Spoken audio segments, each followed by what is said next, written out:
You pull the blanket close, turn the lights soft, and let wonder breathe. Come on, one more door. Subscribe, bell, and we'll meet again on the other side.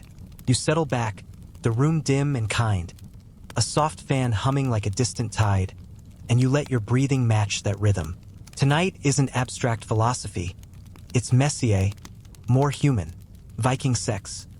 Not just bodies, but politics, power plays, and yes, sometimes a spectacle for more eyes than two. Before we drift, whisper in the comments where you're listening from and what time your clock glows. There's a strange comfort in knowing this little ship of night thinkers spans the globe. You've been told the Norse were all grime and gore. Let's quietly flip that script. By the standards of their century, they were practically fragrant saints.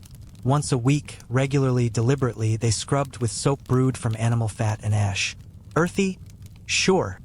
But in an age when many believed bathing was suspicious or simply a chore, that earthy scent read as luxury.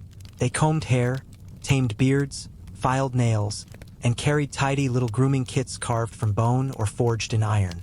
Picture arriving at a smoky longhouse with braids neat, breath fresh, and a carved comb tucked at your belt while half of Europe still wore the scent of yesterday's hay. English monks actually complained about it, claimed Norsemen were winning hearts unfairly by weaponizing cleanliness. Imagine being accused of soap cheating. In that world, being clean said something. I'm free, I'm capable, I'm not a drudge.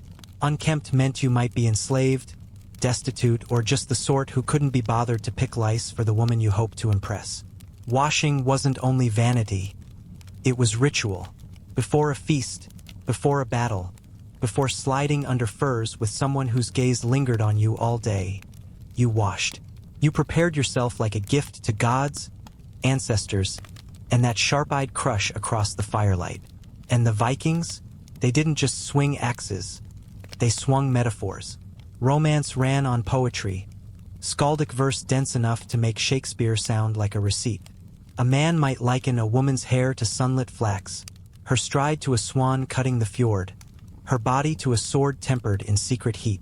That wasn't a pickup line, it was social art. But tread wrong and words bit back. Compose something obscene or imply a woman's availability without her consent, and you weren't just rude. You were breaking the law. The Icelandic Grágis Code had teeth for defamatory verse.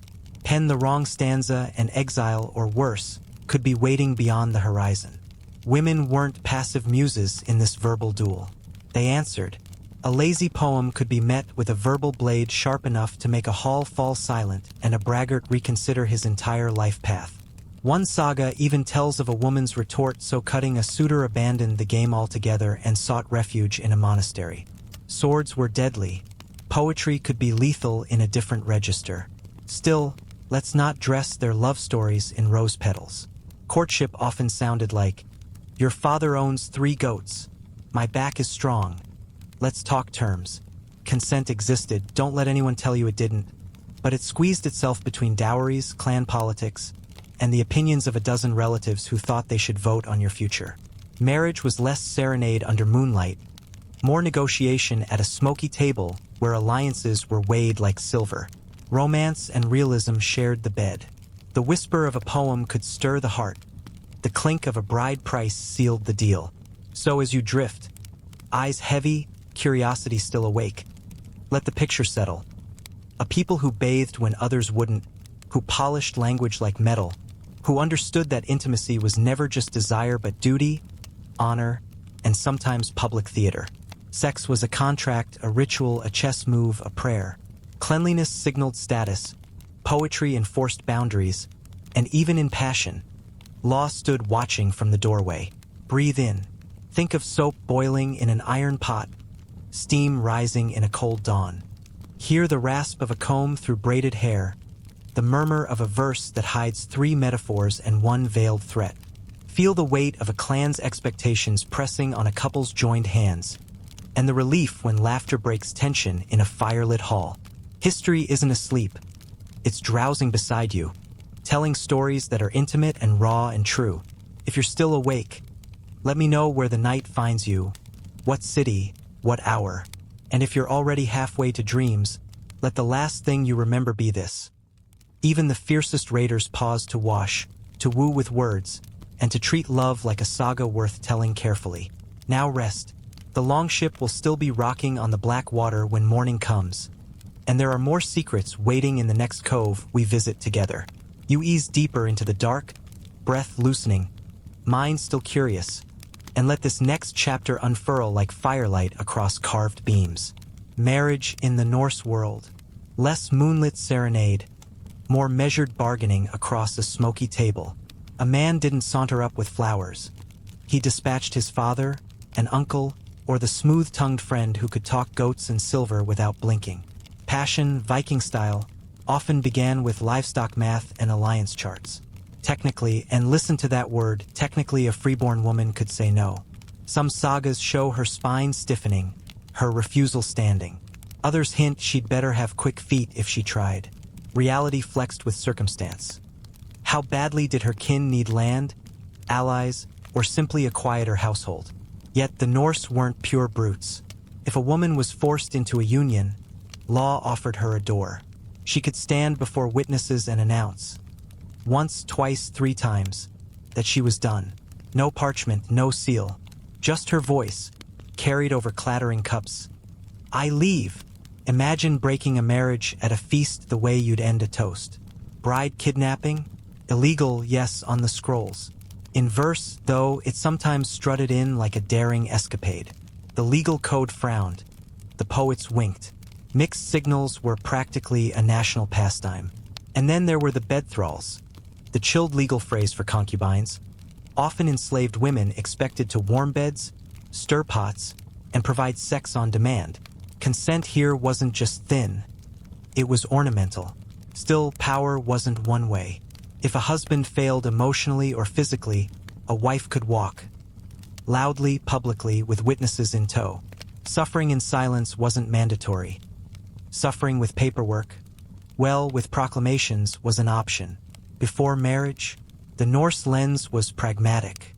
While neighbors in Christendom fretted over chastity belts and purity oaths, Scandinavia shrugged. A previous relationship wasn't disqualifying unless it splashed scandal across the longhouse door or involved someone else's spouse. Virginity wasn't a currency they traded hard. Value sat in competence, kin connections, reputation, yes, but not the brittle kind measured by untouched bedsheets. Sagas even admire women who pursued what they wanted, sword arm steady, gaze unflinching. Survival, not sanctimony, wrote the rules. Winters were long. Partners needed to be strong, savvy, and legally literate, not merely pure. Discretion mattered, though. Privately sharing a fumble under furs? Fine. Standing up at a feast to brag about it without her consent? That could get you hauled before the law. Kiss and tell could morph into insult and exile. Personal agency was respected, right up to the line where public drama threatened the hall's fragile peace. Now breathe and tilt your head toward the gods, because the myths mirrored this messy flexibility. The Norse pantheon wasn't a tidy set of moral lessons. It was a riot. Freyr, god of fertility, carried a reputation as large as his statues, attributes. His festivals pulsed with life, harvest, and a not-so-subtle celebration of generative power. Loki, a chaos artist. To distract a giant stallion, he shifted into a mare, yes, a female horse, got pregnant and later foaled Sleipnir, an 8-legged wonder steed. Cosmic HR would have combusted. The sagas simply nodded and moved on. Thor himself once slipped into a bridal gown to steal back Mjolnir. Veil over beard, fists clenched under silk. He grunted his way through a wedding feast until the hammer returned to his palm. Gender? Costume? Identity? The myths treated them like props in a drama where the only rule was, solve the problem, keep the story moving. Why tell you this as you drift toward sleep? Because it whispers a truth your brain loves to chew on in the half-light. Categories were looser, edges softer. Romance, law, sex, and self shifted, collided, reformed, just like your thoughts do when you slide between waking and dreaming. The Vikings lived inside paradox with the same rough grace they brought to shipbuilding and verse. Picture it now. A hall buzzing with voices, smoke curling in the rafters, someone at the far table announcing a divorce over roasted mutton. Another couple striking a bargain with nods and narrowed eyes. A poet testing a metaphor that could either woo or ruin him. See Frere's statue looming in a corner. Fields outside heavy with grain. Winter already whispering. Hear the hush when someone dares to boast about a tryst, and the sharper hush when a woman's reply slices his pride in two. Feel the ripple as a bride steps into a match she half chose, half accepted for the good of her people. Sense the old laws watching like silent elders, ready to scold or shelter. You're learning while you loosen, absorbing textures instead of rote dates. Let the contradictions settle. Illegal kidnappings sung as heroics. Concubines named like furniture yet living, breathing, feeling. A wife's right to leave shouted, not stamped. God swapping shapes and clothes without apology. This is history with all it seems showing accurate, yes, but alive, contradictory, human. If your eyes are still open, tell me, quietly, softly, where you are and what the clock reads. If they're fluttering closed, let the last ember of thought be this. Strength in that world meant more than muscle. It meant knowing when to speak, when to wash, when to walk away, and when to throw on a veil to steal back what was stolen. Drift now. The longship rocks on ink-dark water, and the next shore waits with another secret, another law, another poem sharp enough to draw blood. Sleep. I'll keep the torch low and the stories true. You sink a little deeper into the dark, breath steady, mind alert enough to taste a good story, and here's where the lines blur beautifully. Up in the rafters of Norse myth, love, lust, trickery, and tenderness mingle like smoke. Normal, not naughty. Gods and heroes slipped skins, swapped roles, crossed boundaries, and no one paused for a moral panic. Fertility wasn't bashful, cleverness wasn't condemned, and sometimes the wisest lesson really did arrive on 8 legs from a shape-shifting horsemom. Life is complicated. Their gods behaved accordingly. Viking society loved rules, layers of them, but when it came to gender and intimacy, those rules could bend like willow. The unofficial motto, do what you will, just don't look weak doing it. For a Norseman, the ultimate slur wasn't thief or coward. It was urgy, spat out like venom, meaning passive, submissive, unmanly in the worst social sense. Not about who you loved, but whether you yielded. Let someone paint you as the one who took instead of took charge, and your reputation could sink faster than a rotten longship. Women moved through a narrower doorway, sure, but it wasn't locked. Compared to many medieval sisters to the south, Norse women could own property, demand a divorce, and voice a preference without the sky falling. Were expectations heavy? Absolutely. A tongue too sharp or a will too iron could earn a woman the label masculine. But in this upside-down compliment, sagas often admired those very traits. Meanwhile, a man dabbling in seer, the emotion-laced, future-bending ritual magic, risked snickers and suspicion. That's women's work, they muttered. Odin practiced it anyway because strategy excuses everything when you sit on the high seat. Double standards? Almost a sport. Words were weapons with legal weight. Sticks and stones could break bones. Yes, but an insult could spark a duel at dawn. Sling the wrong accusation, call a man arger, suggest he was limp in courage or in bed, and you weren't just rude. You'd triggered a knee, a formalized fight-worthy taunt. Fail to prove your claim with steel or in court, and exile might be your next address. These were tight-knit communities where rumor stuck like tar. Reputation was currency. Lose it and you'd be eating alone. Seat at the feast slipping away with every raised eyebrow. Notice something? The fights weren't always over facts. Perception mattered more. A badly timed joke, an offhand hint, the wrong metaphor in the wrong hall. Suddenly you're shirtless in the trees, sword edge catching dawn light, all because someone joked that Olaf nodded off at the crucial moment under the firs. Zero chill on trash talk, because honor held villages together like dowels in a longhouse beam. And marriage? All fine and lovely until someone wandered into another's bed. Adultery was frowned upon across the board, but consequences weren't evenly distributed. A married woman caught in an affair faced serious fallout. Blood, law, or both could follow. Men strayed too, but the social calculus wasn't symmetrical. Still, the Norse weren't blind to context. Practicality and survival were twin gods in their own right. If a partnership failed, emotionally, physically, a wife could step out loudly under witness 3 declarations and done. Imagine the silence afterward, spoons pausing mid-stew, as she claimed her freedom like a spear. Hold that image while you drift. A hall where gossip can maim, where insults are notarized by steel, where a woman's sharp retort can send a suitor to a monastery, and where the chief god quietly stitches fate with a forbidden thread. Hear the low murmur of negotiation in the corner. Land for loyalty, goats for a daughter's hand. Feel the heat of shame if someone laughs at your unmanliness. The relief when a clever friend flips the narrative in your favor. Picture Freyr's statue, unapologetically fertile. Thor grumbling under a bridal veil. Loki trotting home, pregnant and grinning. This isn't chaos for chaos's sake. It's a mirror, messy, human, true. You're learning while your eyelids grow heavy. That's the trick. Let the tension between law and leniency, insult and honor, dominance and tenderness, settle like embers. Know that in this world, intimacy was public currency, masculinity a performance graded by peers, and myth a safe place to explore what life wouldn't let you say out loud. Breathe. Let the fjord wind cool your thoughts. If you're still with me, whisper where you are and what time your screen glows. If you're slipping away, let the last thought be this. Strength here meant holding your ground, guarding your name, and knowing exactly when to wield silence, soap, sorcery, or a sword. Sleep now. I'll keep the stories braided, the facts firm. The mysteries just open enough to pull you back tomorrow. The longship rocks, the oars rest, and somewhere in the dark, a poet sharpens a line that could start a war or win a heart. You feel the room soften around you, the glow low and patient, and you let curiosity tug you closer to the fire.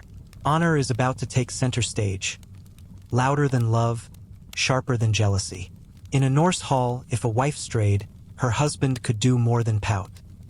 He might cast her out, brand her with public shame, or, if pride bled into fury, walk straight to the other man with a sword and a very pointed question. Sometimes that conversation ended with one fewer heartbeat in the room. But tilt the lens. When a husband wandered, it depended. Slip into bed with an unmarried woman and most folks shrugged. Bad taste, maybe, but not a scandal. Touch a married woman, though, and you press the red button, especially if her husband had a quick temper or a pack of loyal brothers who sharpened axes when bored. Here's the spark that keeps you awake a breath longer. Women had leverage. If a wife discovered her husband's affair, she could do more than cry into the stew. She could gather witnesses, announce the end, and leave. Sometimes with the farm, the children, and those unbothered goats munching in the yard. Sagas remember calm, deliberate exits. Belongings packed, chin high, vows sliced clean with her voice. No parchment, no priest, just declaration. 3 times, loud enough for the rafters to hear. Accusations weren't featherlight, either. Claim adultery and you needed proof. Caught in the act, proof or witnesses willing to swear what they saw. Picture the awkwardness at the next feast. Everyone pretending not to glance at the couple who got caught, while the stew simmers and someone accidentally drops a ladle. And though the law tried to hold people's hands, vengeance didn't always ask permission. Doors kicked in, barns mysteriously ablaze, hunting trips that ended with more than deer on the ground. These weren't rare plot twists. Humans are humans. Risk never stopped desire. Beneath the drama lay the true currency. Honor and property. Who lost face? Who paid compensation? Who got the livestock standing in the frost outside? Forget scarlet letters, this was about lawsuits, duels, and goat custody. Reputation stamped everything. Now slide with me into the flicker-lit realm of seer, pronounced sour, like a secret whispered through teeth. Think of it as sorcery meets therapy with a petty streak. Forecast the weather, hex an enemy, nudge someone's heart a little closer to yours. Couldn't get your affection returned? Brew the right herbs, chant the right runes, and suddenly you're the most magnetic soul this side of Valhalla. Coincidence? Please. Yet there's the catch. Seer was coded feminine. Women practiced it openly, respected as seeresses, their craft woven into community life. Men who touched it risked the ugliest label, unmanly. Not because the magic didn't work, but because it meant stepping into women's work. The irony lands softly as you drift. Odin himself, one-eyed patriarch of everything, mastered seer. Enemies scoffed. Impressive spell, old man. Also embarrassing. He didn't blink. When ravens carry your memos, public opinion is background noise. Love magic ranged from sweet charms, "Drink this and see me differently," to veiled threats involving cow troubles if you resisted. But push too far and magic might snap back like a warped boomerang. Use a spell without consent and you courted legal wrath, and maybe supernatural blowback. Nobody wanted a hall full of confused lovers accidentally captivated by the wrong person because your rune work went sideways. Still, for the bold and herb-savvy, seer offered options. Not everyone could sculpt a poem. Anyone could try a charm. And what of privacy? Close your eyes and picture the longhouse. One cavernous space, heat hoarded like treasure. Parents, children, grandparents, hired hands, even the occasional goat, slept, ate, and worked under the same smoke-darkened roof. Walls were suggestions, curtains a luxury, personal space a concept waiting to be invented. Intimacy wasn't secluded. It was negotiated. You rolled a little closer to the fire, tugged a fur over your shoulders, and pretended Uncle Bjorn's thunderous snoring 2 arm lengths away was distant surf. Not dreamy, but efficient. And efficiency kept you alive when winter gnawed at the door. Hear how all of it threads together. Honor inseparable from love. Law braided with rumor. Magic laced through longing. Privacy sacrificed to warmth. Adultery handled with swords or summons. Spells steeped in gender politics. Every act weighed against reputation. Every whisper capable of drawing blood or binding hearts. Let that complexity rock you like a keel on dark water. You're learning while your eyelids grow heavy. Humans are consistent, motives tangled, systems improvised. In this world, a careless word could cost you a duel. A clever woman could walk away with the goats. And a god could birth a horse without anyone throwing out the myth for indecency. Breathe. Let the goat bells fade. Feel the hearth's pulse. And know the next tale waits just beyond sleep. If you're still awake, murmur where you are and what hour glows on your screen. If you're drifting, let this stick. Strength here wasn't just swinging steel. It was holding your name intact, choosing when to speak, when to leave, when to brew a charm, and when to pretend you didn't hear a thing. Rest. I'll keep the facts firm, the tone warm, the mystery alive. Tomorrow we sail again. You lean into the hush, eyes heavy but mind awake enough to savor one more secret. And here it is. Privacy was a fantasy, and no one lost sleep over it. In a longhouse packed with kin and clattering cookware, intimacy simply happened. Sometimes within arm's reach, sometimes while someone stirred a pot. Children were conceived under rafters blackened by smoke, while uncles snored and cousins practiced a lifelong art called strategic pretending. You didn't comment. You didn't glance over. You stared at the fire and thought about fish, or the weather, or anything but the rustle 2 furs away. When privacy really mattered, wealth could buy a hint of it. Tapestries hung like soft barriers, wooden partitions casting thin shadows. A makeshift do not disturb in wool and timber. For most couples, though, timing and subtlety were the only locks on the door. Shame? Not really. This culture didn't choke on modesty the way later Christian Europe would. Flesh was natural, necessary. The only rule was, don't talk about it while grandma is sipping her broth. Now drift with me into the herb-smelling corner of the hall. Contraception, Viking style, hope, plants, and maybe a charm or 2. No neat handbook titled, How Not to Add Another Mouth During Raiding Season. But clues ripple through the past. Women knew their greenery. Juniper berries, mugwort, wild carrot, plants whispered about across Europe for their potential to slow nature's momentum. Did they work? Possibly. Did they taste like regret steeped in ash? Probably. Add to that the quiet strategy of prolonged breastfeeding, spacing births in a way that felt more like survival math than romance. No spreadsheets, only instinct and experience.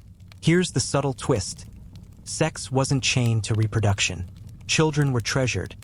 Sons who could shout in battle, daughters who could stitch alliances. But passion carried its own value. The sagas don't blush. They admit people fell headlong in love, drifted apart, got bored, divorced, tried again. That candor hints at a culture more pragmatic than puritanical. Pleasure lived beside duty without a sermon between them. Still, responsibility settled mostly on women's shoulders.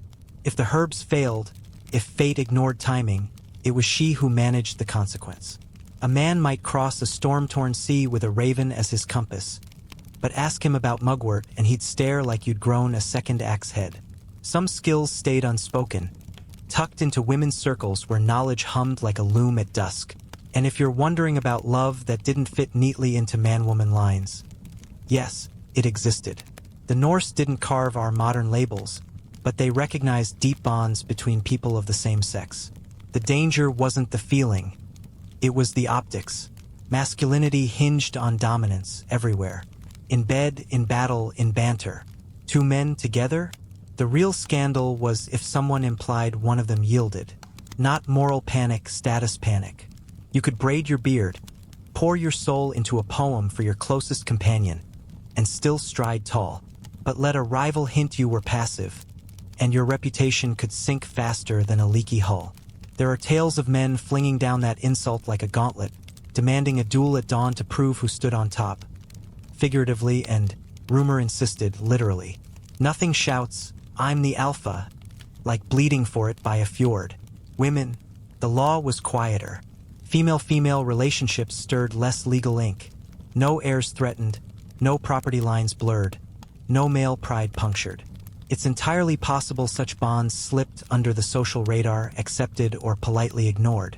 And in the sky above all this, the gods themselves shrugged at gender lines. Loki birthed children as both mother and father. No one rewrote the myths to hide it. The divine script treated fluidity like weather, sometimes strange, always part of the world. Feel how these threads braid together as you drift. Communal beds and careful glances. Herbs simmering in a pot while someone hums an old charm. Honor poised like a blade over every whispered insult. Love spells that could rebound like a warped spear. A society that prized strength, but defined it in maddeningly fragile ways. Reputation was your armor. Lose it, and you lost warmth at the fire, favor at the feast, leverage in every negotiation that mattered. Breathe slower. Hear goat bells in the cold beyond the door. The low crackle of birch logs, the soft thud of someone rolling over under hides. Know this, they were practical because winter was long, flexible because life rarely stayed inside straight lines, and blunt because euphemism wastes time when the stew is boiling over. No scarlet letters here, just lawsuits, duels, and who got the livestock after the shouting stopped. If your eyes are still open, whisper your city and the hour glowing on your screen. Let me map our tiny constellation of listeners. If sleep is tugging hard, let one last thought moor you. Strength wasn't just swinging an axe. It was choosing silence when a glance would burn, hanging a tapestry when you could afford it, learning the taste of wild carrot because you had to, and guarding your name like a torch in the wind. Rest. I'll keep the story warm, the facts firm, the mystery humming low. Tomorrow, the long ship slips to another shore, and we'll lift another curtain together. You glide a little further into the dark, where breath slows and stories soften, and you feel the ground shift beneath Viking feet. Up in the god realm, everything was fluid, borders melted. Roles flipped, no one blinked.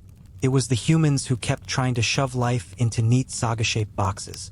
And down here, where smoke curled under longhouse beams, marriage could end with a sentence, not a saga. No parchment, no endless court days. Just a clear voice, a couple of witnesses, and a doorway or bed frame to mark the moment. I'm done. I'm taking the ox. Door shuts. Echo fades. Contract dissolved. Picture her. Calm, practical, naming her reason. Abandonment, violence, or the unforgivable crime of reciting terrible poetry under the firs. Once she spoke, custom took over. Property sorted, children placed, dowry reclaimed. Sometimes she walked away with land, silver, even the goats, because what you brought in didn't vanish just because love did. No scarlet letter, no exile by gossip. Many remarried, especially the competent, the wealthy, the ones who could wrestle a billy goat and a balance sheet at the same time. Not that every split was tidy. Some exploded into feuds, accusations slicing like cold wind. But the culture itself shrugged. Relationships shift. The gods are chaos, why shouldn't people be? Men could leave, too. Same doorway, same witnesses. Though their complaints often sounded like she wouldn't obey.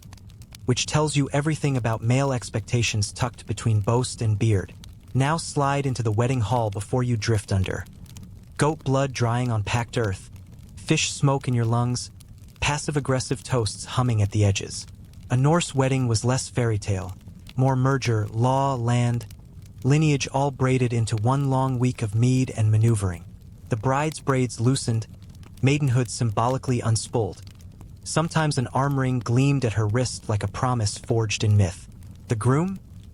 He might brandish his ancestral sword as if to say, "Yes, I'm serious and armed." Thor's hammer might be invoked.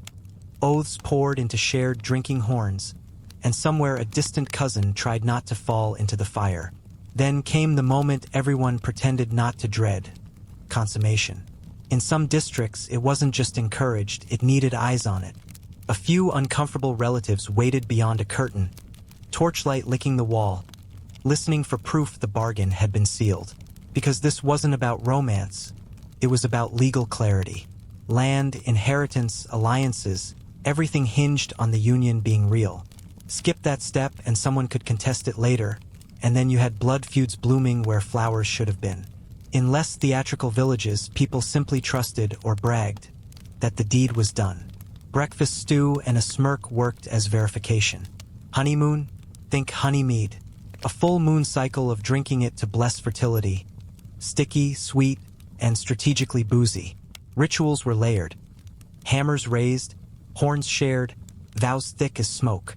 You can almost taste the mead at the back of your throat as your eyelids grow heavy. Feel how intimacy here was never just grunting in the shadows. It was layered, strategic, weirdly poetic, tinged with sorcery, and, let's be real, occasionally performed within sniffing distance of a goat. Sex wasn't shameful. It was a tool, a treaty, a solace against long winters, a spark of joy between raids, a way to knit two clans tighter or unravel them completely. It produced heirs, calmed feuds or lit them, settled property questions, and sometimes simply helped two tired people forget the wind clawing at the door. Let your thoughts settle like embers. A woman's voice cutting a marriage loose. A groom lifting steel as if it were a vow. Relatives blinking in torchlight, praying the curtain stays still. Mead dripping down a beard while someone swears by Thor. Honor and property walking hand in hand. Desire and duty arguing quietly under fur blankets. Up above, gods shift shapes and laugh. Down below, humans improvise rituals to make sense of the same wild currents. If you're still here, whisper your city and the hour glowing on your screen. Let me trace this little constellation of night learners. If sleep is tugging hard, let one truth anchor you. Strength in that world wasn't just in the swing of an axe. It lived in a steady voice declaring freedom, in a tapestry hooked across a beam for privacy, in the courage to drink honey for a month and call it hope, in knowing when to nod at the law and when to slip behind a curtain. Rest now. I'll keep the facts steady, the tone warm, the mystery just open enough to draw you back. Tomorrow, we lift another veil, and the longship noses toward a new shore. You feel the fire's lull and let this next thread pull you in. Passion was there, absolutely, but it was knotted up with reputation, law, honor, and every sharp-eyed relative in the hall. You didn't just fall for someone, you checked that great Aunt Runa, the milk cow, and 3 sword-happy uncles wouldn't raise their eyebrows. Romance? It was a committee effort. The sagas hum with it. Love and jealousy, razor-tongued women, men who could swing an axe but fumble feelings. Some tales end with wind-tossed weddings. Others close on a boat sliding into fog, while somebody's cousin gets stabbed for smirking at the wrong moment. Through all of it, Norse women weren't scenery. They tempted, negotiated, hexed, divorced, and occasionally lit metaphorical and literal fires. Wits earned respect, curses drew fear, and if a woman's name landed in a poem, that was immortality. Words were the Viking version of a monument. Even the gods treated desire like open terrain. Loki flickered between forms, Freyr flaunted fertility like a prize pumpkin, and Odin stirred love magic without flinching. The celestial crowd set the mood. Love was potent, unpredictable, never child-safe. So what did intimacy really look like up there in the smoke-dark rafters? Communal, poetic, tangled in legal knots. It could crown you with honor or strip you of it. It flashed in public at all the worst times and felt bizarrely forward-thinking at others. Most of all, it wasn't about perfection. It was about surviving affection with your pride, your acreage, and your sword arm still yours. When the Norse loved, they burned hot, loud, and unapologetic. Now let the scene tilt. Different hall, different cross on the wall. If you were a medieval peasant later on, don't picture holidays as cozy wine by the hearth while angels do your chores. Holiday meant holy day. Church-marked pauses peppered across the year. On parchment it looked like rest. In practice you might be patching the chapel roof, stirring cauldrons for half the village, or chasing pigs that bolted during the pageant. Still beats weeding turnips. The church, generous and strategic, handed out feast days by the handful. Christmas, Easter, saints' feasts, Marian celebrations, plus quirky local observances around relics. Yes, someone somewhere honored St. Gertrude's toenail. They weren't optional. You stopped work, showed your face at Mass, and ideally pondered the state of your soul. But peasants, being gloriously practical, wrung joy from the obligation. Shared food, rough music, ale that flowed a little too freely, laughter that drowned out hunger for a night. Take Yule, 12 whole days between Christmas and Epiphany. Storytelling by the hearth, ale sloshing, carols bellowed off-key, and if fortune smiled, a crackling pig on a spit. Think of it as a medieval binge watch with extra mead and communal leftovers. Don't get too snug, though. Your lord might pause rent collection, but he could kindly borrow your son to pour drinks at his table or draft your daughter to lace up his lady for some saint's procession. Lines blurred. Sacred respite on the scroll, unpaid duty in the dirt. Yet there was a glow to it. Everyone pulled on their best, meaning least muddy, tunic, shared what little they had, and pretended, just for a lit day or two, that life wasn't only toil, taxes, and toothaches. Feasts felt communal, not individual. These weren't spa days. They were village pulses, synchronized and loud. Now Ayul. Magic, if your definition includes roasting beasts, evergreen boughs hammered to rafters, and an uncle face down in straw. The Yule log. No cake. An actual tree was dragged inside and kept burning the whole stretch. Its ashes were saved as lucky charms, which made sense. Maintaining an indoor bonfire for almost 2 weeks was basically a controlled blaze. Feasting varied by wallet. One family's banquet was another's thickened porridge, but everyone tasted celebration.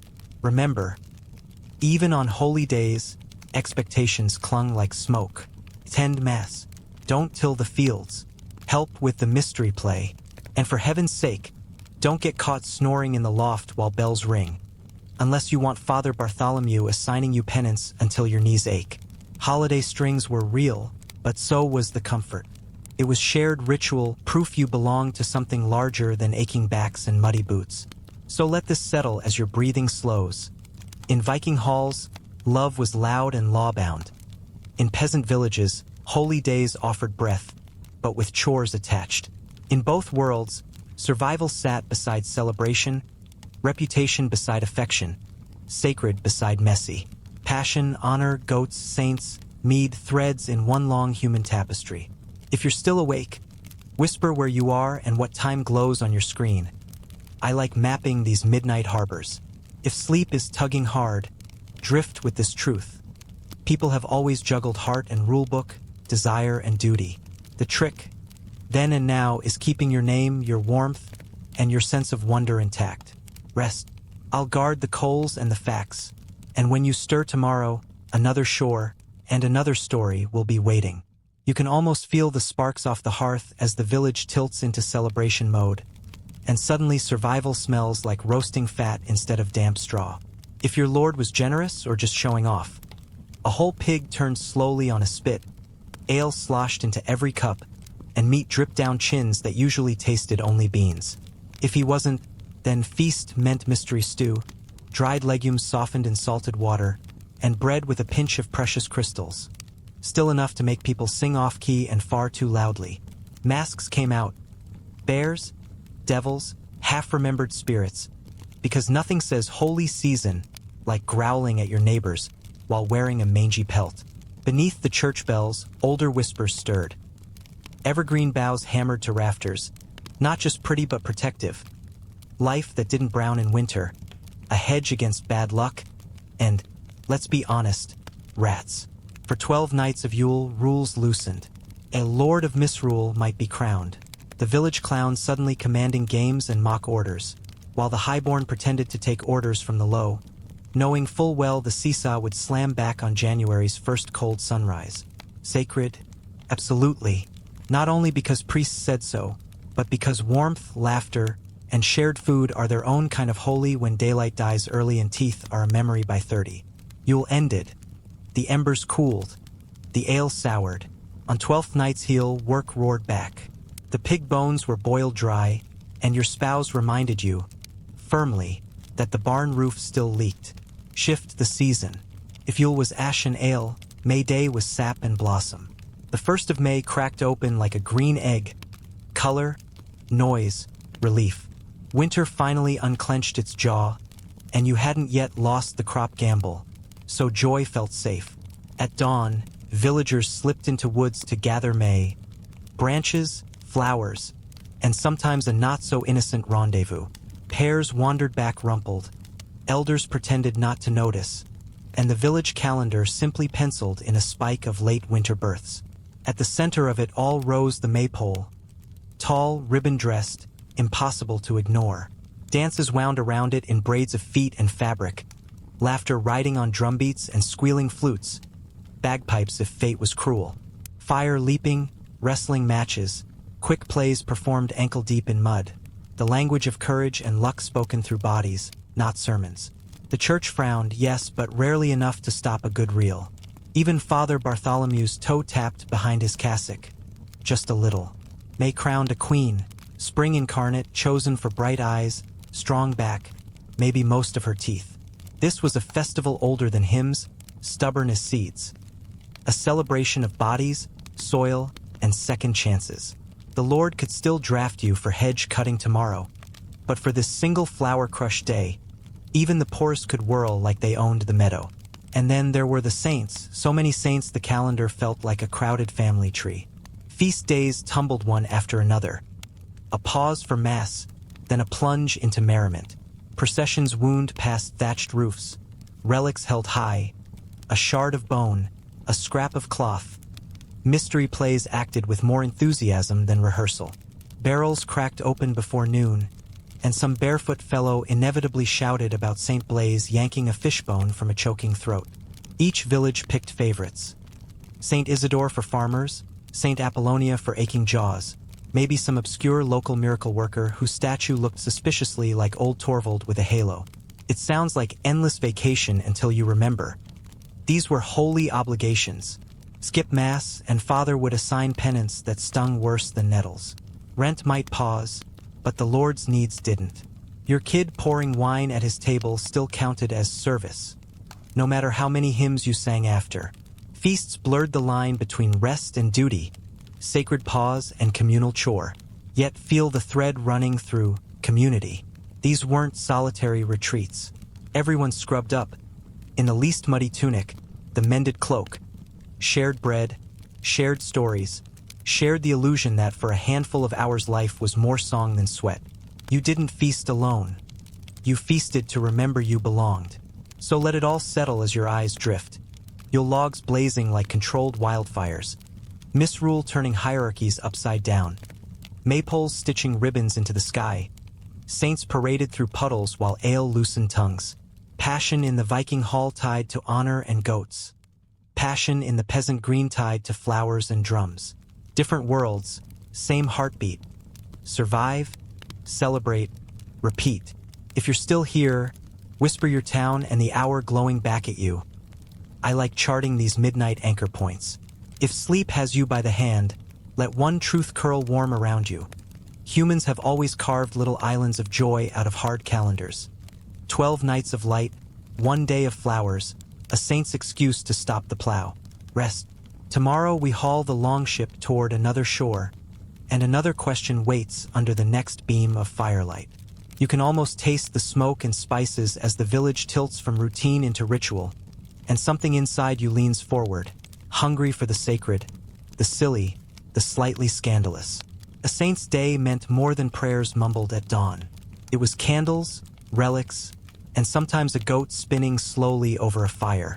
If your town guarded a holy fragment, a finger bone, a scrap of cloth, an eye in a jar someone swore belonged to St. Agnes, the whole place bloomed into festival mode.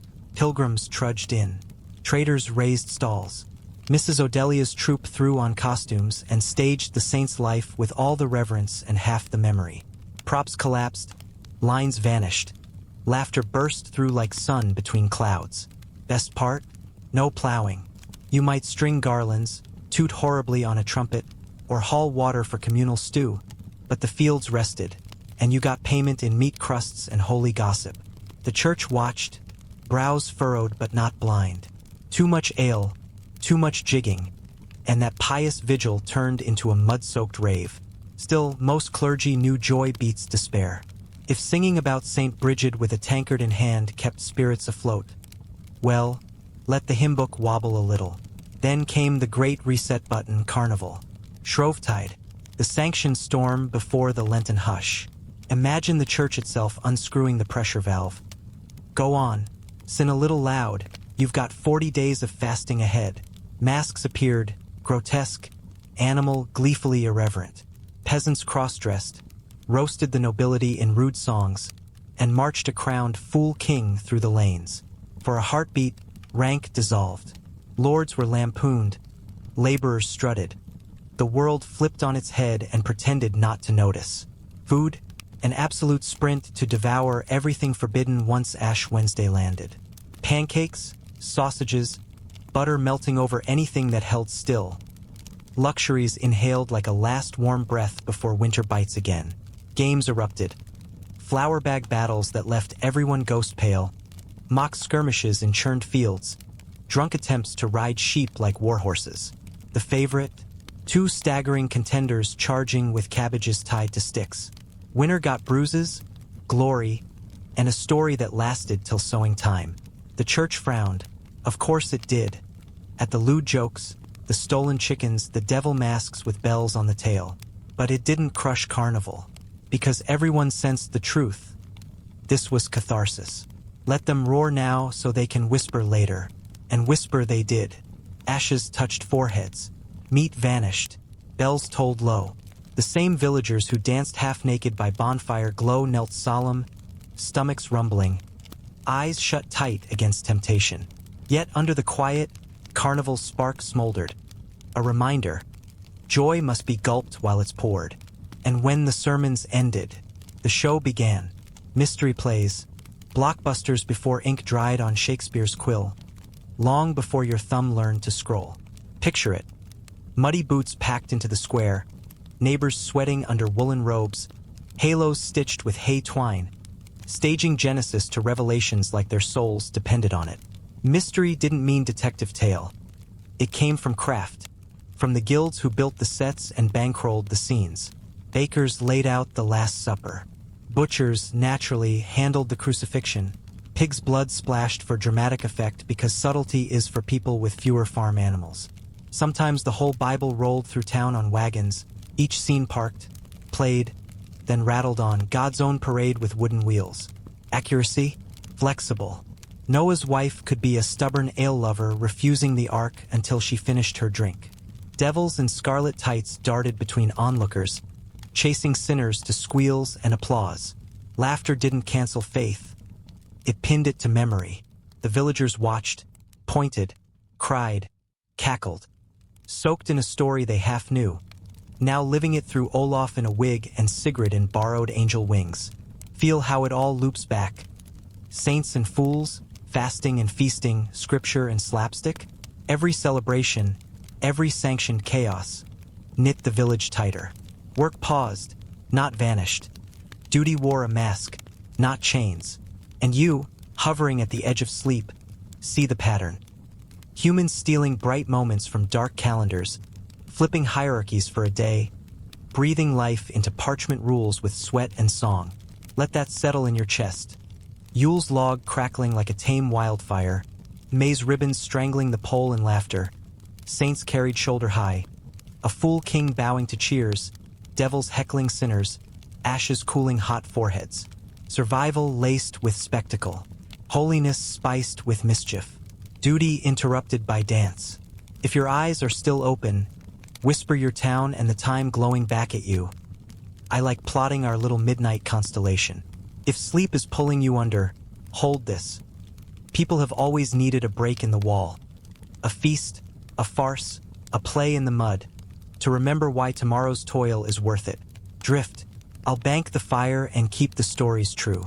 When you wake, we'll tug at another hidden thread and see what unravels next. You lean closer to the coals in your mind, let the room go soft around the edges, and watch the village square turn into a stage made of mud and faith. Latin from the pulpit sounded like birds squabbling in the rafters, but a sweaty neighbor in a paper crown screaming as King Herod? That you remembered. When his rant hit its peak, somebody always hurled a turnip. Piety and slapstick shared the same bench. Mystery plays, named for ministerium, the craft of the guilds that built them, stitched scripture into living pictures. Bakers ladled out the Last Supper, butchers splashed pig's blood for the crucifixion, and devils in red hose chased sinners through the crowd to delighted shrieks. Costumes singed, beards caught fire, angels forgot lines, and still the message stuck deeper than any dusty scroll. It wasn't just spectacle. It was communal work. Hands sewing robes from sackcloth, teens painting wagon wheels, elders arguing over who gets to be Noah's wife, and whether she's finishing her ale before boarding. A holy mess, yes, but there's... Now the bell shifts tone and you're standing at a church door, not inside. That's where peasant weddings usually happened. Brief vows, a blessing, witnesses shuffling for a better look. Sacrament? Certainly. Legal contract? Absolutely. Party? Oh, entirely. Romance might spark, but land, labor, and livestock lit the fuse. Dowries clinked and grunted. A pig, a sack of barley, a goat with decent hips. Love was optional. Strong sons who could heft a plow were not. After the blessing came the real business, food and frenzy. Everyone dragged something to the table. A loaf, a clutch of eggs, maybe a scrawny bird. The bride's family stretched stew by boiling one unlucky chicken in a sea of turnips and calling it feast. Fiddles rasped, flutes squealed, and old Joffrey whistled through the gap where 3 teeth used to live. Dancing wasn't dainty. It was stomps, spins, mud, and the occasional tumble into the hearth. Someone always smelled faintly singed by sunrise. Raucous games followed, who could drink fastest, how many children before harvest, bawdy songs about in-laws that got funnier with every cup. Then the escort. The whole village, or what was left vertical, shepherded the couple to bed. Blessings muttered, ribald chants tossed like grain, curtains drawn with theatrical flourish. Privacy, symbolic at best. 9 months later, another excuse for bread, ale, and speculation. And still, hear the truth humming under the laughter. A holy day rarely meant a day off. You traded one kind of work for another, wrapped in incense and candlelight. Fields rested, yes, but somebody had to lug the Yule log, stoke it through 12 long nights, let it die early, and you risked omens nobody wanted whispered. Brew the ale, roast the questionable boar, and sweep ashes the priest didn't want on his cassock. On Saint Swithin's feast, no plowing, fantastic. Instead, you're weaving a flower arch from dead branches, then drafted as Roman soldier number 2, whose entire job is to shout, blasphemer, and faceplant on cue. Father Bartholomew oversaw seasoning like a general at war.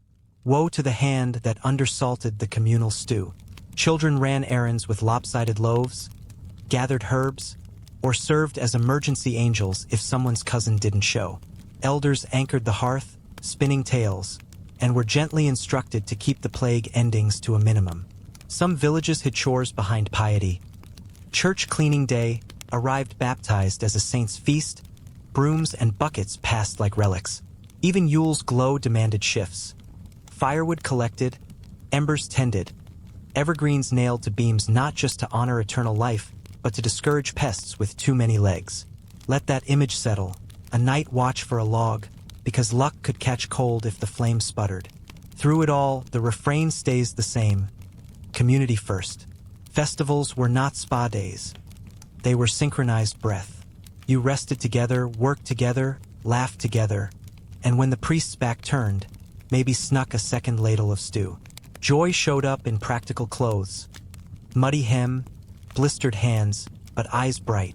Education arrived as comedy, contracts as dancing, devotion as chores with better lighting. Let your breath slow with the pattern. Turnips flying at Herod, a bride stepping over straw toward a future counted in harvests. A boy painting a devil's mask too well. A girl hauling water while humming the refrain from yesterday's hymn. You see the logic now. Passion braided to duty, law stitched to laughter, stories burned into memory with grease and torch smoke. If you're still with me, whisper your town and the hour glowing back at you. Our little constellation of night travelers grows with every ping of light. If your eyelids are heavy, let one thought cradle you. Humans have always carved bright pockets out of hard calendars. Plays in the square, feasts by the fire, a village escorting two newlyweds behind a curtain with equal parts blessing and snicker. Sleep, I'll bank the embers, keep the facts true, and leave the door cracked for the next tale. Tomorrow, another shore, another ritual, another secret waiting just beyond the torchlight. You feel the wheel of the year creak forward, and suddenly you're shoulder to shoulder with neighbors, grumbling and laughing while hauling a half-rotten log out of the pond because the Lord wants a new banner and a clean moat before his feast. Work didn't vanish on holy days, it just put on nicer clothes. Still, there were perks. Extra ale, a thicker slice of meat, the warmth of communal complaint.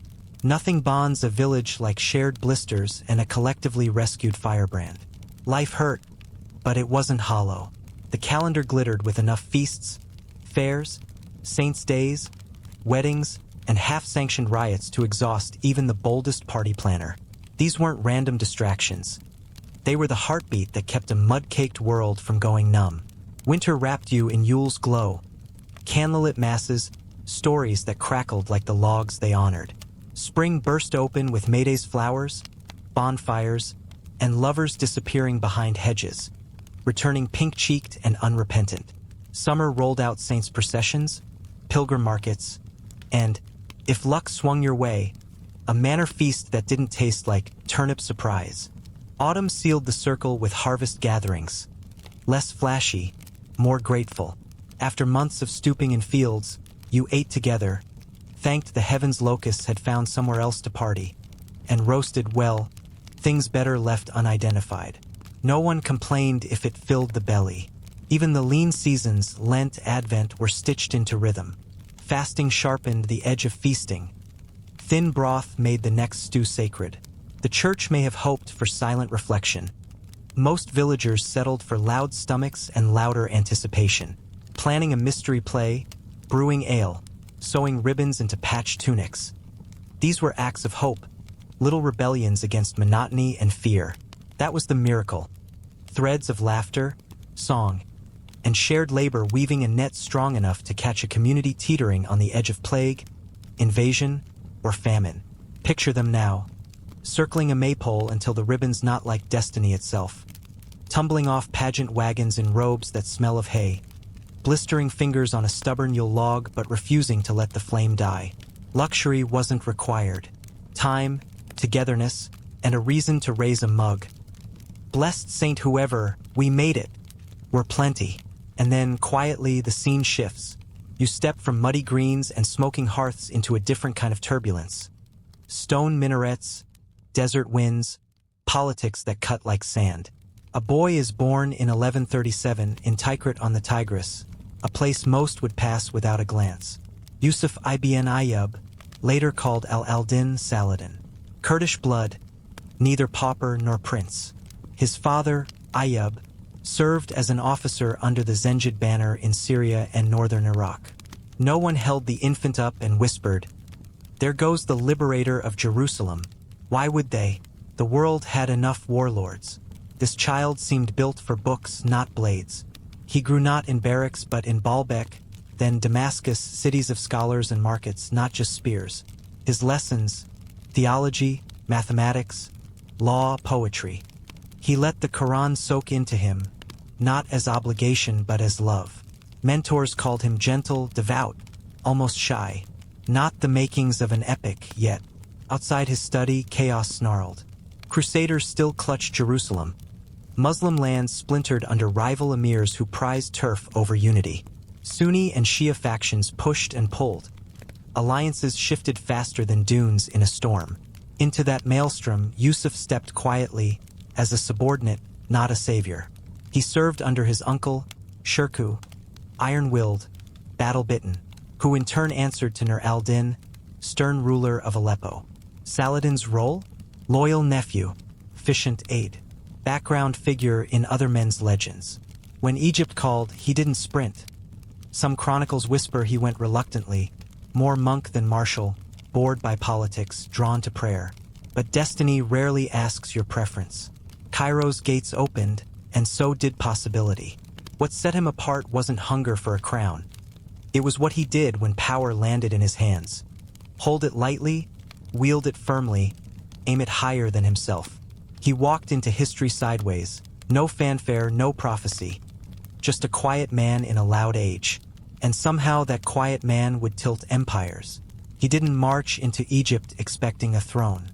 He arrived as a nephew with ink on his fingers, and left as a name the world still whispers. Breathe with that thought. Let the clamor of festivals fade into the murmur of strategy, the scrape of quills, the shuffle of armies. Tomorrow will follow him further, through sieges, treaties, a city reclaimed. For now, sink back. The fire's low, the years will keep turning, and the long ship of time rocks you towards sleep. I'll keep the facts steady, the tone warm, the mystery humming at the edge of dreams. When you open your eyes, another chapter waits. One more torch to lift in the dark. You slip into a candlelit corridor of Cairo's palaces, feeling the air thicken with incense, fear, and opportunity. It's the 1160s. Egypt is creaking under the Fatimid Caliphate, Shurey in title, starving and scheming in reality. And you watch a quiet man arrive in someone else's shadow. Salah al-Din Yusuf ibn Ayyub Saladin comes not as conqueror but as dutiful nephew, trailing his iron-willed uncle Shirkuh, Nur al-Din's blunt sword. He isn't here to rule. He is here to assist, to obey, to do the dull, dangerous errands no one else wanted. And yet the map shifts. Campaigns snarl, famine bites, courtiers whisper, and a few very natural deaths tilt the board. Shirkuh seizes Cairo and promptly dies. The blade is still warm when the court scans the room for a harmless placeholder. They settle on the bookish one. Pious, polite, allergic to grandstanding. Perfect puppet, they think. Within months, the puppet cuts his own strings. You watch him move softly but decisively. Rivals soothed or sidelined, depots audited, grain prices steadied, canals dredged before the Nile can betray them. He gathers Kuewith Macrones and scholars like a general marshal's cavalry. Then, without fanfare, he pulls the keystone. The Fatimid Caliphate is folded shut from the inside. Allegiance slides back to Baghdad and the Sunni Abbasids. 2 centuries of rule end not in a bloodbath but in a khutbah and a signature. Mercy here isn't softness. It's strategy. Corruption is hammered flat. Tax farms ripped from greedy hands. Ledgers finally adding up, and granaries stocked before panic can spark. Still he bows toward Aleppo. I am Nur al-Din's man, he says, and he means it, until meaning it becomes impossible. Power hums beneath his sandals now. Egypt is no longer a distant post. It is an engine. The mentor senses the tremor, suspicion curling like smoke. Teacher and student regard each other across desert miles with smiles that never reach their eyes. Then 1174 snaps like a bowstring. Nur al-Din is gone. Vacuum, noise, opportunity. Saladin steps north wrapped in the language of loyalty, marrying into his patron's house, swearing to guard the legacy. But watch the angle of his stride. Humble words, sovereign walk. Damascus opens without a fight. From there he stitches, not slashes. Marriages here, bribes there. Sieges only when talk fails. Aleppo resists, Mosul hesitates. Yet, one by one, cities that ignored each other for decades begin answering to the man from Tikrit whose patience feels more threatening than most men's fury. Notice what he doesn't do. No harvest of heads, no bonfires of treaties. He pardons, he keeps oaths, he makes hating him hard work. This is a quiet revolution. Unity as creed, patience as weapon. He reframes the fight. This isn't about his banner, it's about their survival. Fragmentation is the real enemy. Every day lost gifts the Franks another wall, another ally, another year. By the end of the 1170s, the map speaks plainly. Egypt, his; Syria, his; slices of Iraq, his; the keys of Mecca and Medina rest in his palm like trust made metal. He is sultan in everything but the ceremonial flourish, a pan-Islamic realm woven from restraint, resolve, and relentless follow-through. Yet one ember still burns untouched: Jerusalem. For nearly 90 years, the Holy City has worn a Frankish crown. Every frontier letter, every Friday sermon, smolders with the same question. When? So his gaze lifts west. The cross-shaped banner snaps over sun-struck battlements. Caravans whisper of arrogant princes and brittle truces. Saladin has united hearts and lands, but destiny hasn't stamped its seal. The next campaign isn't just another siege. It is the test etched into a generation's bones. Breathe here. Feel the pivot. A reluctant administrator has become the axis of a world. He didn't want the throne. The throne insisted. He didn't chase glory. Necessity placed a sword in one hand and a ledger in the other. Now he stands on the rim of legend, not because he shouts the loudest, but because he hears the quietest need. Gather, heal, then strike once. He sharpens quietly. Supply lines stretched like taut bowstrings. Scouts seated along caravan routes. Treaties renewed where useful, snapped where rotten. In the lamplight of a map room, his finger traces not just roads but loyalties. Who will rally? Who will break? Where fear can be turned into fervor. Strategy here is psychological as much as tactical. Win minds and walls follow. Rest with that image. Lamplight on parchment, armor buckled in the blue chill before dawn. A prayer breathed out as orders glide across the camp. Tomorrow we ride with him into dust and psalm, toward a city every side calls holy. Tonight, let the lesson settle. Sometimes the gentlest student steadies an empire, and the soft-spoken man reclaims a world. You feel the desert night press close, warm and whispering, and you watch a needle slide toward destiny. Jerusalem, 90 years under a foreign cross, ached like a splinter in every prayer rug and pulpit. But Saladin knew aching wasn't enough. To move a fractured world, he needed timing, proof, a spark. Enter Reynald of Chatillon, reckless, oath-shredding, caravan-plundering wildfire in human form. He raided pilgrims bound for Mecca, bragged about marching on the holy cities themselves, and in early 1187, during a truce, he attacked yet another Muslim caravan. That was it. Not an insult, an omen. Permission, almost. The door to holy war swung open, and Saladin walked through. The Crusader lords felt the tremor. King Guy of Lusignan rallied everything he had. Knights in shining arrogance, Templars bristling with zeal, and Reynald himself prowling at the edge. They marched in July, across Galilee's baked earth, convinced they'd outmaneuver their enemy by seizing Tiberius's springs. Saladin let them march. He owned the wells. His riders cut the roads, harried flanks, turned the sun itself into a weapon. By the time the Crusaders stumbled onto the twin hills called the Horns of Hattin, their throats were sand, their courage sweat-slick.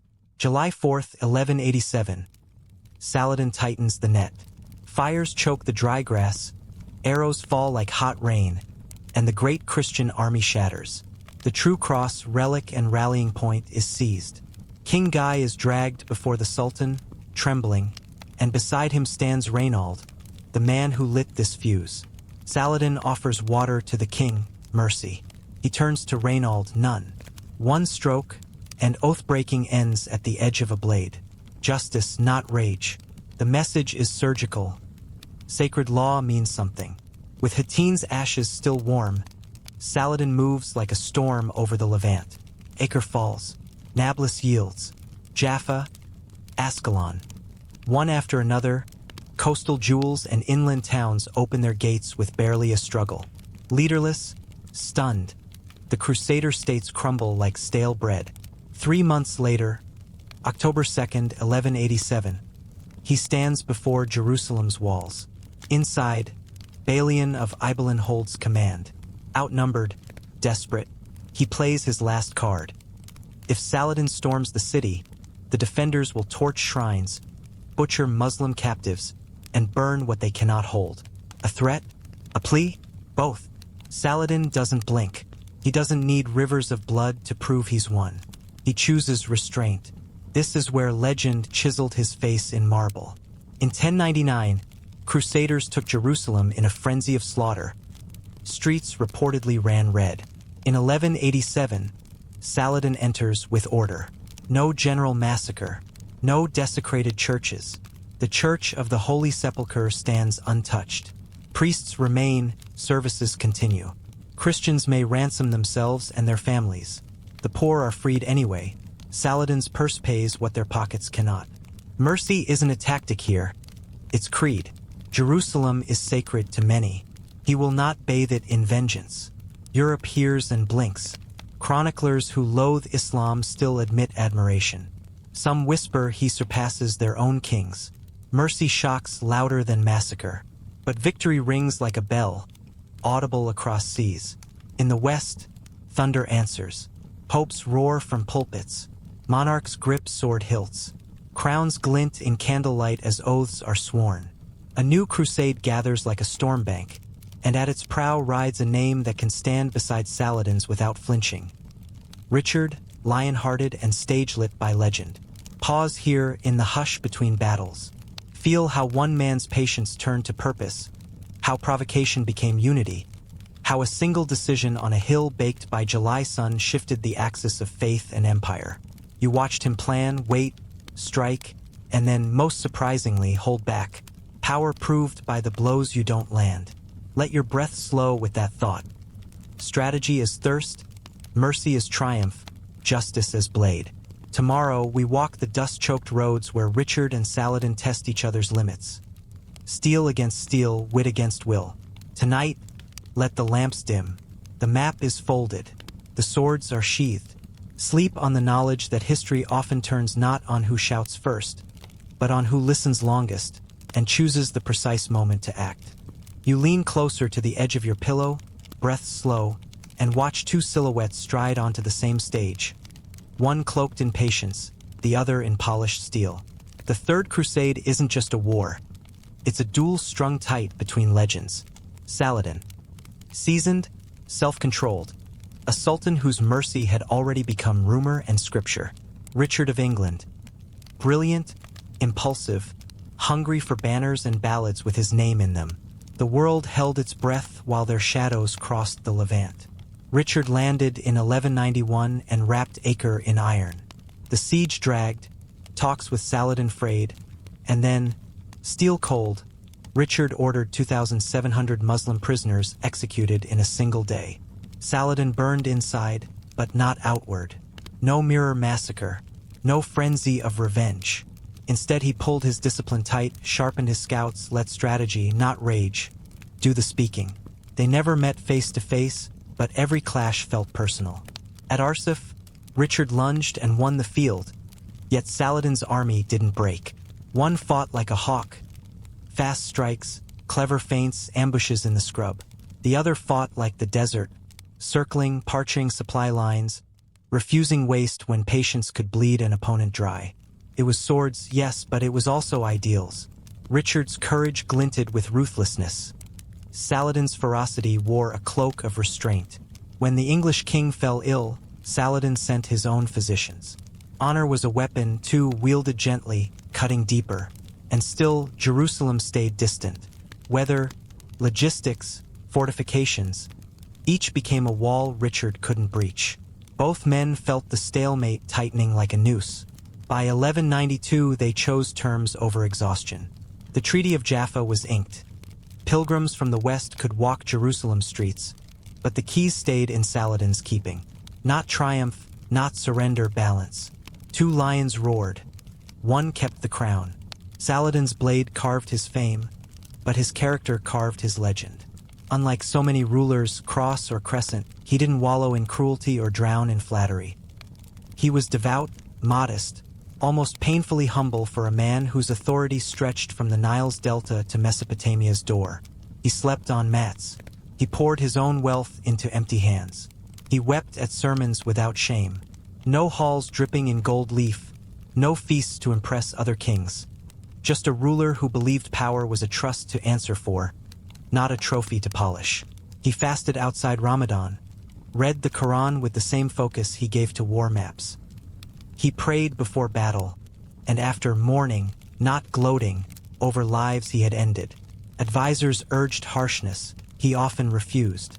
Victory is not in killing, he said, but in forgiving, and he meant it. After Jerusalem, he could have torched churches, lined streets with bodies, strutted through sanctuaries. Instead, he guarded holy places, freed captives who couldn't pay, let priests stay, let services continue. He extended grace to Jewish communities, kept ties with Eastern Christians, made space for the very people who had been denied it under others.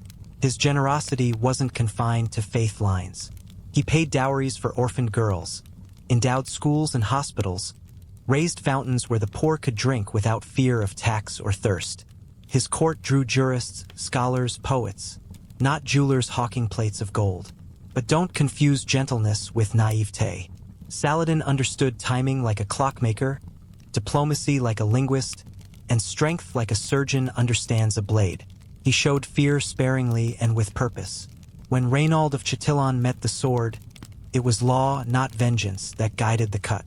He didn't just lead armies, he led by example. Piety wasn't his costume. Mercy wasn't his weakness. Restraint wasn't his cowardice.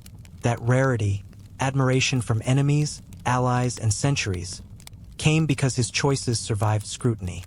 He became the kind of figure even hostile chroniclers described with reluctant respect. But every lantern burns down. In 1193, months after peace with Richard, fever wrapped around him. 55, young enough to dream still, but old in battle years. The man who'd outridden sandstorms and stared down sieges now struggled to sit upright. No summons for generals, no panicked hoarding of treasure. He had already given most of it away. There was nothing to clutch but faith, and he held that tighter than ever. Let that image rest on your mind as you drift. A tent quiet but for whispered prayers. A ruler who could have died on a battlefield choosing instead to meet God with empty hands. A map once blazing under lamplight now rolled and silent. The sword that mattered was already sheathed. The one that cut cruelty from victory, ego from leadership, vengeance from justice. Breathe. Feel how strategy can be mercy, how restraint can thunder louder than rage, how a single life can teach armies and empires what strength really looks like. Sleep knowing the story doesn't end in the clash. It ends in the choice after. When you wake, we can unroll another map, light another candle, and follow the next quiet figure who changed the course of loud history. For now, close your eyes. The desert wind has stilled, the banners are furled, and the night is finally soft. You watch the lantern light in his tent gutter low, and the man who once held empires together loosens his grip on everything but prayer. No armies summoned, no treasure trunks dragged bedside, just whispered Quran, a worn rosary of verses, and the steady giving away of whatever coins still clinked in his chest. When Saladin finally slipped from this world in 1193, the accountants found almost nothing. A single dinar, 47 dirhams, and a legacy so heavy it needed no gold to anchor it. There wasn't even enough to fund his own burial. The Sultan who fed cities left poverty in his purse on purpose. He was carried to rest in Damascus, near the Umayyad Mosque, not in a gilded vault but a modest mausoleum wrapped in simple cloth. No jeweled crown, no parade of trophies, only silence. Years later, Kaiser Wilhelm II would stand by that tomb and donate a marble coffin, an emperor saluting an enemy Saint long after the trumpets died. The realm Saladin bound with patience unraveled quickly. Sons and nephews gnawed at borders. Syria wandered one way, Egypt another. Coalitions held by character rarely survive the man who forged them. But his memory did. It refused to fracture. In lands he fought for, his name became shorthand for righteous rule. Justice without vanity, jihad without frenzy. He battled to shield people and places, not to inflate his own legend. He governed with scholars, judged with fairness, and died with empty hands. For later sultans and caliphs, invoking Salah al-Din was a shortcut to legitimacy, though few matched his restraint. His standard of leadership was a mirror many held up, most flinched from. Across the sea, where poets once called him infidel, respect took root anyway. Chroniclers who spent pages damning Islam paused to praise the man. Dante parked him among the virtuous pagans in the Divine Comedy. Renaissance writers marveled at his generosity. Medieval romances cast him as a chivalric foil to their own kings. By the 19th century, European generals in foreign deserts borrowed his name when they wanted their brutality varnished with honor. His crown vanished. His reputation grew teeth and wings. Modern streets still speak him. Statues in Damascus, schools in Cairo, armored divisions christened with his syllables. Nationalists lifted him as a banner of unity. Idealists pointed to his mercy as proof that strength need not rot into cruelty. Maybe that's the truest weight he left behind. Not the retaking of Jerusalem, not the treaties, not the sieges, but the proof, carved in an age of iron, that you can swing a sword without dulling your soul. He died a sultan. The world kept him as something larger. A bridge between enemies, a ruler who made compassion militant. And now, softly, we turn a corner. Different century, different continent, but the same human ache for beauty, story, and control. You step through wooden gates lacquered to a shine and feel the ground of Edo, Tokyo, shift under your feet. Yoshiwara wasn't a street. It was a sealed galaxy. Born in 1617 when the Tokugawa shogunate decided desire needed borders. Contain pleasure, they thought. Regulate it. Hide it. Instead, they midwifed a dreamscape. Inside, lanterns like captive stars, silk sleeves whispering, perfumes threaded with smoke and rain. At the center moved the courtesans. More than bodies for rent, they were celebrities, arbiters of taste. The highest rank, the oiran, didn't simply entertain. They curated fantasy. Years of training honed every gesture. Poetry gliding from their mouths, shamisen strings thrumming under lacquered nails, calligraphy flowing like water over rice paper. Their flirtation spoke in coded glances and layered sleeves, a language of fan angles and half-smiles that could bankrupt a merchant before he ever touched a hand. But that story is a door we'll open slowly. Rest first. Let Saladin's quiet exit and Yoshiwara's painted entrance mingle at the edge of your dreams. A reminder that empires and pleasure districts, sultans and courtesans, are all built on the same fragile scaffolding. Time, longing, and the need to make meaning in the dark. When you wake, we'll walk those lantern-lit streets together and listen for the secrets humming behind paper walls. For now, breathe. The night is kind, and history is waiting just beyond the screen. You slip past the paper gate, lantern light licking the rain, and the street tilts into dream. This isn't Edo anymore. It's Yoshiwara, a whole universe fenced in with wood and law since 1617, when the shogunate decided desire needed walls. Inside, everything glows louder. Lacquered hair rising like armored crowns, kenzashi pins glinting like tiny daggers, silk stacked in layers so heavy each step becomes choreography. One look from an oiran, the highest tier of courtesan, could drain a merchant's purse. A single conversation might cost him a season's profit. Luxury. From the outside, yes. Inside, the gold is just paint on iron bars. Most girls didn't choose this stage. A drought, a debt, a desperate parent, and a child's name dissolves in ink. She's renamed, redressed, remade for sale. Contracts stretch over decades. Ledgers grow fatter even as her wrists grow thinner.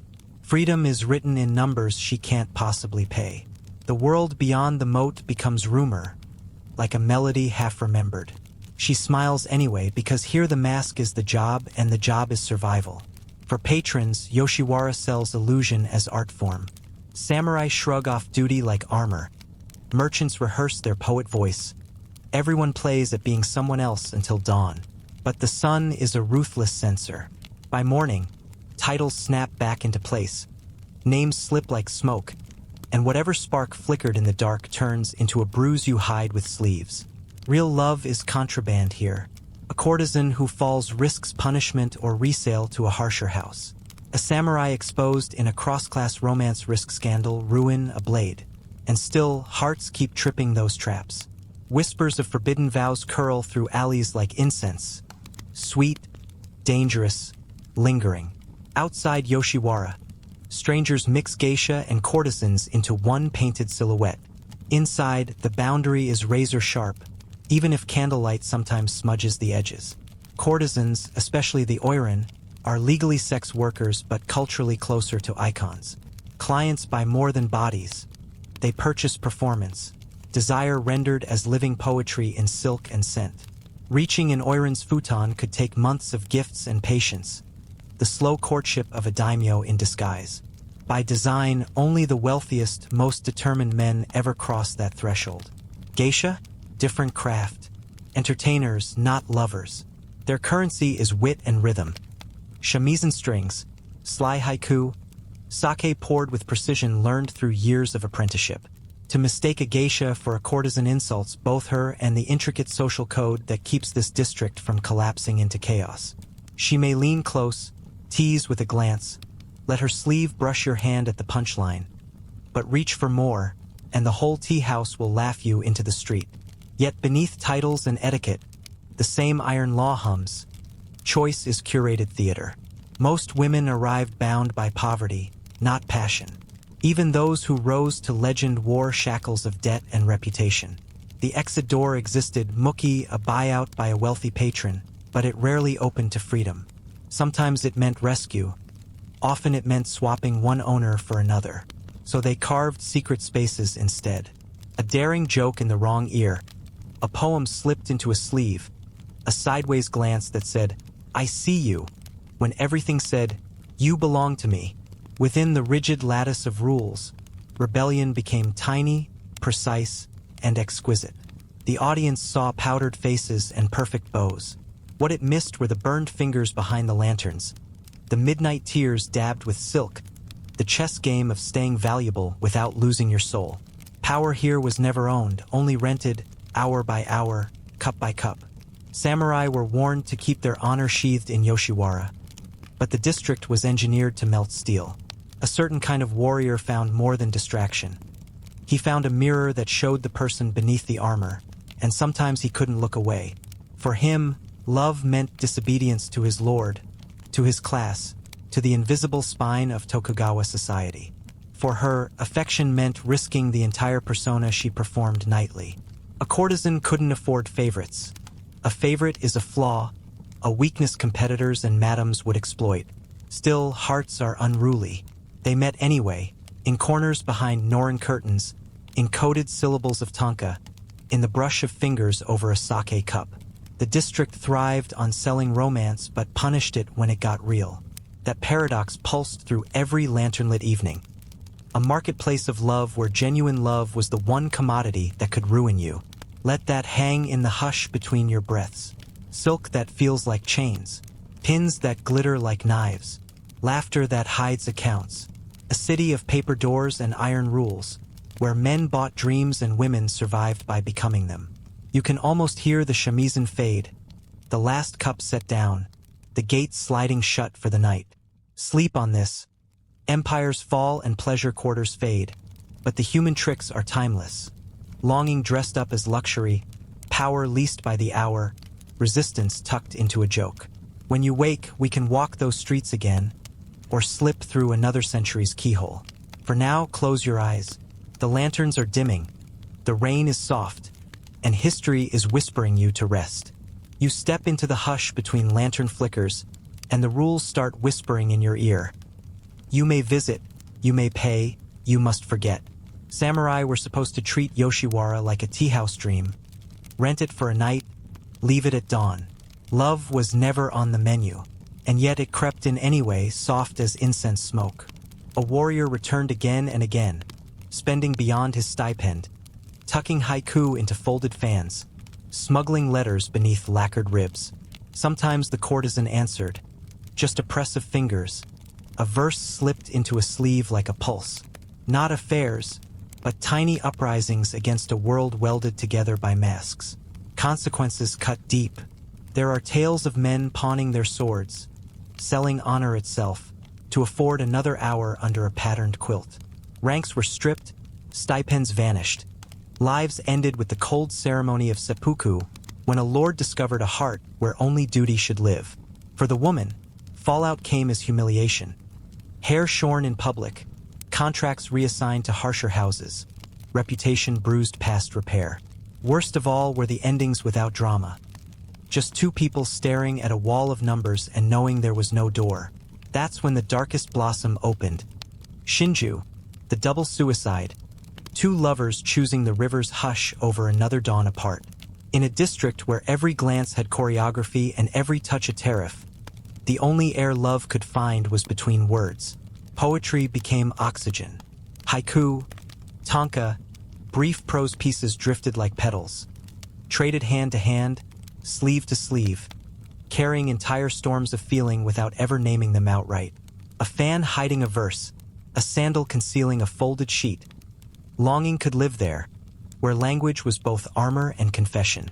The Oiran and other star courtesans were trained to duel with syllables. Instant compositions, metaphors that flirted, images that denied with grace. A client's ardent poem might be met with a moon forever out of reach, a river too wide to ford, gentle refusal disguised as beauty. But if she dared return his fire, her reply became rope, promise, lifeline. Samurai, merchants, even court poets slipped into Yoshiwara for that verbal sparring, because her pen could cut as cleanly as any blade he wore. Every poem was also a loaded dice roll. A madam finding a tucked stanza meant punishment. A man lingering too faithfully outside the same lattice door drew eyes, and notes he didn't want. Let a daimyo hear whispers of his retainer's secret romance and careers. Even heads found the floor. Still, lines kept flying. Some verses were copied into notebooks, bound and reprinted, their ache immortalized. Others met flames before sunrise, ash borne away like a secret too sharp to keep. Freedom, for most women here, wasn't a dream, it was math. Debts for training, for kimono silk, for hairstylists and food. Each cost inked in a ledger that swelled faster than it shrank. Contracts stretched over years that felt like iron. The exit had a name, Mookie, the buyout. A wealthy patron, a retired samurai, a merchant with deep pockets could pay the full sum and set her free. Romantic, sometimes, often just a trade. One gilded cage exchanged for another. Some truly escaped, married into comfort, or slipped into quiet anonymity far from red lantern light. Others became kept women, unofficial wives, concubines, owned in softer rooms but owned nonetheless. And those who ran without paying. Yoshiwara was watched. Gates, guards, madams with ledgers for eyes. A caught escapee might be paraded in disgrace. Hair hacked off, sold down to the lowest rank where the paint was cheaper and the nights longer. Yet, in rare moonlit gaps, a woman vanished. A rumor, a ghost. Did she make it? The district never answered. So they learned to carve autonomy in slivers. A witty barb aimed just off target. A sideways glance that said, I am more than this, to someone who could hear it. A poem hidden where only the right hand would find it. Rebellion here wore silk and spoke softly. Survival was an art as intricate as any kimono pattern. Feel the paradox settle over you like a quilt. A marketplace of love where real love was contraband. A theater of desire where the truest script was written in secret ink. Power always rented, never owned. Samurai weren't meant to love. Courtesans weren't allowed to. But hearts misbehaved anyway, paying with blood, tears, or ink. Let your breathing slow. Hear the shamisen fade, the last sake cup set down. Somewhere, a letter burns to ash. Somewhere else, two names are whispered and then forgotten on purpose. You are drifting in that thin space between duty and desire, ledger and lyric. Sleep there a while. When you wake, the gate may open to another street, another century, but the rhythm will feel familiar. Longing pressing against walls, courage slipping through cracks, and words carrying what hands are forbidden to hold. You feel the gate slide shut behind you and the night hold its breath, because this is the part of the story everyone whispers but no one claims. Slipping out of Yoshiwara took costumes and nerve. A courtesan bundled into a palanquin, face veiled, listed as laundry or servant. A lover pacing beside her, gambling rank, stipend, even his heartbeat on a single roll of fate. Tea houses murmured these tales. Kabuki stages lacquered them in color, always ending with the same ache. Freedom, yes, but at a cost so sharp it left a scar across the telling. And still, the rumor of escape flickered on. It lived in lullabies hummed too softly to punish, in folktales traded after lights out, in cramped verses tucked beneath tatami mats. Because every woman here carried two lives, the one she sold under lanterns, and the one she cradled nameless and private, when the lamps went dark. Redemption wasn't common. Escape was a statistic scrawled in pencil. Hope, though untaxable, unlisted, persisted like a stubborn ember. Of all the love stories the quarter brewed, the ones that refused to die were tragedies. None darker than Shinju, the lover's suicide pact. Forget the stage bows for a moment. These weren't melodramas practiced in mirrors. They were raw choices made with no exits left. When a courtesan's debt towered like a prison wall and a samurai's duty cinched like rope, when every door rattled but wouldn't open, death started to look like a door they could kick together. The pattern bled through countless cases. She, locked by contract and ledger. He, trapped by clan, class, or collapsing fortune. A final meeting. Ink-stained poems exchanged, steam rising from last cups of tea. Then the slip into darkness. A riverside, a forest grove, a rented room. Hidden blades, silken cords, canal water closing overhead. Bodies found entwined, even rigor mortis unable to pry them apart. Officials thundered. Morality edicts stamped. Brothels tighten watch. The shogunate banned such scripts from the stage, only fueling appetite. Audiences still wept through plays like the love suicides at Amijima. Literature turned grave marker. Poets wrote elegies. Woodblock artists etched blossoms over blood. Under the lacquer of romance, one truth glared. These were people so boxed in by roles, so starved for choice, that oblivion felt merciful. Most courtesans didn't die spectacularly. They endured, aged, slipped quietly out of fashion. But those who signed their names in red ink across the culture, who chose silence over performance, became legend, their petals pressed between pages for centuries. Remember, in Yoshiwara, art wasn't decoration. It was rebellion. Every painted eyebrow was armor. Every calligraphy stroke a signature of self. The women were trained to perfection. Shamisen, dance, ink wash, etiquette so exact it could slice. Clients saw ideal beauty. Beneath it beat the insistence, I still decide how you see me.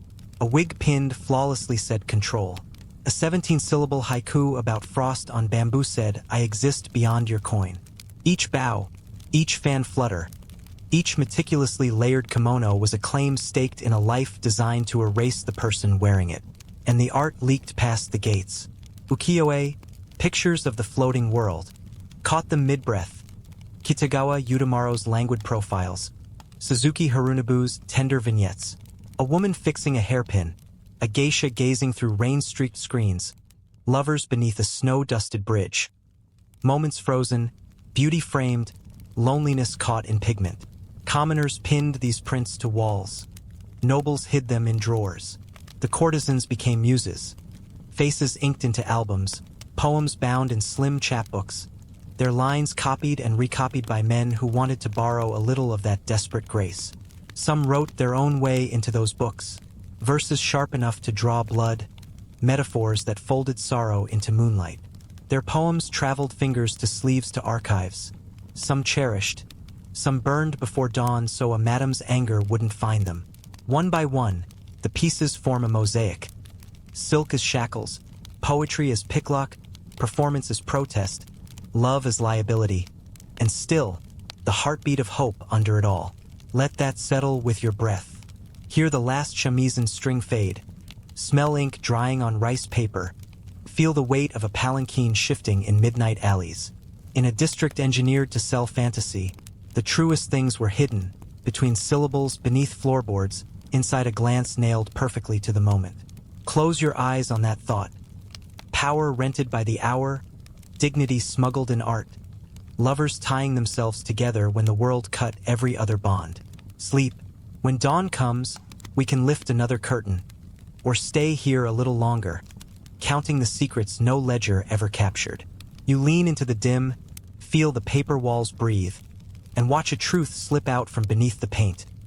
Art gave her a mouth in a world that sold her silence. A woodblock print might hang in a sake shop. Udamaro's curve of her neck, Harunobu's whisper of a sleeve. But behind every inked line sat a ledger. Behind every perfect poem, a contract. Behind every smile, someone counting days, until debt cleared, or beauty dimmed, or both. And yet that sliver of authorship, one verse, one pose chosen rather than assigned, was power. Fragmented, fragile, but hers. Beauty here was coin and countdown. Each lacquered wig, each embroidered sleeve ticked like a clock. Outside, courtesans were worshipped as living paintings. Inside, everyone knew the frame would crack. The instant an Oiran hit her gleaming peak, the decline began. Bookings thinned, patrons aged. Fresh girls swept in brighter silks, newer gossip. Her lantern faded with the dawn. No trumpets, no curtain call. Most slipped off stage quietly. Some, debts finally slain, open tea houses, stitched hair as stylists, trained the next generation from the shadows. A lucky few were bought out in time, spirited to an estate, offered marriage or something like it, which often meant trading one set of rules for another. More common was the vanishing act no playwright bothered to script. Tossed past the gate with a change of clothes and memories that didn't pay rent. No prince immortalized crow's feet. No poet inked odes to tired hands. The same crowd that once gasped at her entrance forgot her name before the ink dried on the next girl's contract. There was honesty in that silence, though the illusion finally set down. Silk folded away, the grin retired. The tragedy wasn't only the lovers lost or youth surrendered. It was the hush that followed when the music died and the woman under the mask walked home unseen. Now the lanterns are out. Yoshiwara's maze is asphalt and neon, convenience stores and apartments where fan shops once perfumed the air. Legal prostitution ended in 1958, long after Allied bombs in World War II torched most of what was left. The great pleasure houses, the shops of hairpins and incense, collapsed into rubble, and with them the daily lives of thousands of women, unarchived. But the quarter didn't evaporate. It diffused. Kabuki scripts still parade Oiran in 12-layered silk. Oiran dochu processions stride through festivals. Poets teach old verses in modern classrooms. The women survive as archetypes, survivors and sirens, poets and prisoners, etched into Japan's collective imagination. And that memory is messy. On one hand, they're romanticized grace, mystery, elegance bottled for tourists, and nostalgia. On the other, pain gets blurred out. Children sold, artists bartered, lovers punished. They weren't just painted faces.